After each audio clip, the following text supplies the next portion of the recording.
semua stakeholder, katakan dari pelaku usaha, customer, termasuk juga pemerintah mendapatkan benefit yang maksimum, sehingga nilai tambah daripada kebijakan atau produk yang ada di sana benar-benar dinikmati oleh semua pihak di negara yang kita cintai ini.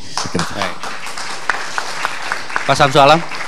Kalau dari Pertamina untuk mensupport ketahanan energi, saya kira ada 3 hal yang kita lakukan. Dari sisi hulu udah pasti bahwa kita ingin produksi terus kita kontribusikan untuk negara, baik melalui kegiatan di domestik, exploration domestik kita lakukan terus menerus, kemudian juga kita melakukan reserve assessment yang atau availability yang ada tidak hanya di Indonesia, di luar negeri pun kita akan ambil, tapi itu untuk aset-aset yang sudah production. Jadi kita masuk ke beberapa aset luar negeri untuk kita bawa minyak ke dalam negeri. Itu untuk mengurangi ketergantungan import.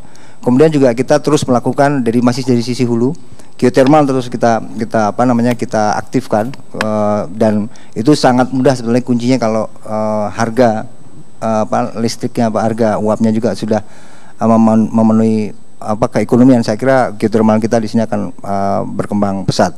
Kemudian dari sisi midstreamnya sendiri, kita juga sudah melakukan revitalisasi kilang-kilang kita, sehingga nanti pada saat kita mempunyai produksi minyak dari luar negeri juga kita bawa ke Indonesia dan yang match dengan kilang kita. Ya, baik. Pak Semi. Ya, kalau dari segi hulu, tolak ukur atau kontribusi dari industri hulu migas terhadap kemandirian energi itu saya melihatnya ada hanya dua hal aja. Satu adalah produksi, kedua adalah eksplorasi. Dua hal itu. Kalau dari segi produksi, saya masih optimis bahwa Indonesia masih bisa meningkatkan produksi dalam jangka pendek. Asumsi bahwa Indonesia benar-benar mulai memetakan yang namanya EOR atau Enhanced Oil Recovery, yang namanya Secondary Tertiary Recovery. Saya masih optimis bahwa masih banyak lapangan-lapangan kecil, mungkin tidak besar, oleh karena itu mungkin ini tidak menarik bagi perusahaan-perusahaan besar, tapi lapangan-lapangan kecil yang harus dipetakan ulang, dan itu mungkin dikasih insentif agar bisa diproduksikan dan dapat menambah produksi nasional. Untuk eksplorasi, tadi saya sudah katakan bahwa sebenarnya situasi kondisi yang kita alami ini bukan hanya 10 tahun terakhir atau 15 tahun, bahkan mungkin udah 20-25 tahun terakhir sebenarnya permasalahan eksplorasi ini. Dan yang kami sayangi dari industri bahwa tidak ada langkah-langkah yang konkret yang bisa mengarah kepada optimisme bahwa eksplorasi ini bisa meningkat atau investasi bisa berjalan. Nah, ini diakibatkan oleh sebenarnya kesuksesan kita sendiri. Kita mungkin terlena bahwa ingat terhadap tahun 80-an bahwa semua kapital itu akan datang ke Indonesia. Tapi kenyataannya banyak sekali sekarang alternatif. Kita cuma satu dari sekian banyak, dan bahkan mungkin salah satu yang tidak menarik sama sekali pada saat ini ya. Oleh karena itu makanya perlu bagi pemerintah untuk setback, petakan ulang. Kita lihat bahwa memang evolusi PSC kita ini atau kontrak yang udah kita secara sukses kembangkan dalam 40 tahun terakhir ini kemungkinan udah tidak cocok lagi dengan environment yang sekarang ada. Yang terjadi 10-20 tahun terakhir adalah piecemeal atau tambal sulam, seolah-olah ini akan menyelesaikan masalah, tapi kenyataannya bahkan memperparah masalah karena tidak ada koordinasi yang tadi Pak Faisal Basri katakan. Dan kita bangun lagi kontrak ini yang friendly, yang sekarang acceptable, yang kompetitif ya, dan juga dapat menjawab tantangan-tantangan lapangan-lapangan yang ada di Indonesia saat ini. Buat Indonesia menjadi tempat yang menarik untuk investasi. Benar. Baik. Pak Martiono.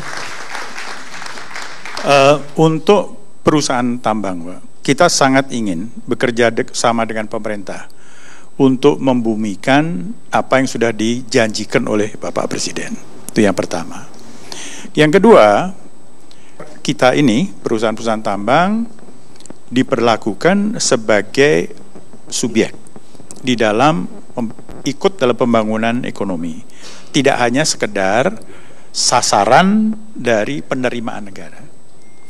Nah, untuk itu, kalau itu bisa kita lakukan, Pak, insya Allah kita akan bisa maju bersama. Kesempatannya itu besar sekali. Bang Faisal. tadi Bang Faisal mengatakan bahwa memang ke depan itu harus dipikirkan bagaimana energi mineral itu menjadi bagian dari perputaran ekonomi nasional. Tadi Pak Martiono menyampaikan sangat sensitif sekali. Mungkin kita harus meninggalkan rejim bahwa energi dan mineral itu sebagai sumber APBN. Lebih baik energi dan mineral sebagai motor atau sebagai katalisator untuk menggerakkan ekonomi. Bagaimana Bang Faisal? Dan otomatis setelah itu penerimaan APBN juga meningkat lewat pajak, karena semua pelaku perusahaannya sehat-sehat, bayar pajaknya juga sehat kan.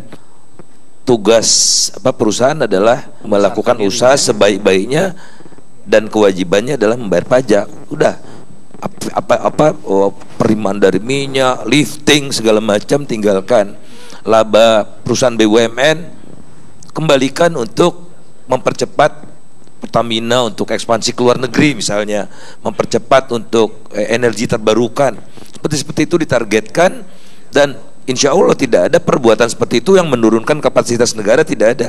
Contohnya sekarang Amerika Serikat kan menikmati hasil researchnya dan pertumbuhan ekonomi yang tinggi, sehingga akhirnya kita memperoleh hasil yang bertolak belakang dari yang sekarang. Kalau sekarang natural resources kerap menjadi bencana, kutukan buat negeri ini, harusnya jadi berkah. Nah, dengan cara begitu saya yakin energi kita akan menjadi berkah. Kemudian yang kedua, untuk kemandirian tidak cukup 30 hari operational reserve. Itu operational reserve, kita strategic reserve nol besar. Jadi kalau ada perang, kemungkinan besar kapal-kapal kita itu cuma bisa bertahan 2 minggu. Udah gitu nggak ada yang bisa melawan musuh. Nah, itu kan namanya kemandirian dan kedaulatan. Jadi kita harus punya strategic reserve. Jadi kalau asing mau masuk silahkan, tapi asing bikin pompa bensin harus bikin tangki-tangki penampungan juga. Kalau waktu perang punya si asing itu bisa kita pakai. Jadi fairness kan, enak aja asing maunya di daerah-daerah yang gemuk gitu. Ini untuk memberikan fairness kepada kita juga. Dan terakhir, rasanya tidak fair juga dan tidak akan sustainable kalau kita memenuhi syahwat kita sepenuhnya dengan tanpa batas, dengan mendorong-dorong produksi. Di mindsetnya juga harus dibereskan. Nah, harus ada target, misalnya untuk menghasilkan 1 unit output sekarang perlu energi 0,5, nanti 0,4 dong, 0,3, 0,2, gitu-gitu terus supaya syahwat kita juga kita bisa konservasi dan efisiensi penggunaan. Sejauh ini baru industri otomotif ya Pak ya, dari 15 liter, 12 liter, terus mereka punya target, pemerintah nggak punya target. Makasih. Baik. Terima kasih Bang Faisal, terima kasih Pak Martiono, Pak Semi, Pak Samsu Alam, dan Pak Made Tangkas. Berakhirlah Ekonomi Challenges pada pekan hari ini. Kita berjumpa kembali pekan depan. Saya Suryo Pratomo pamit, terima kasih dan selamat malam.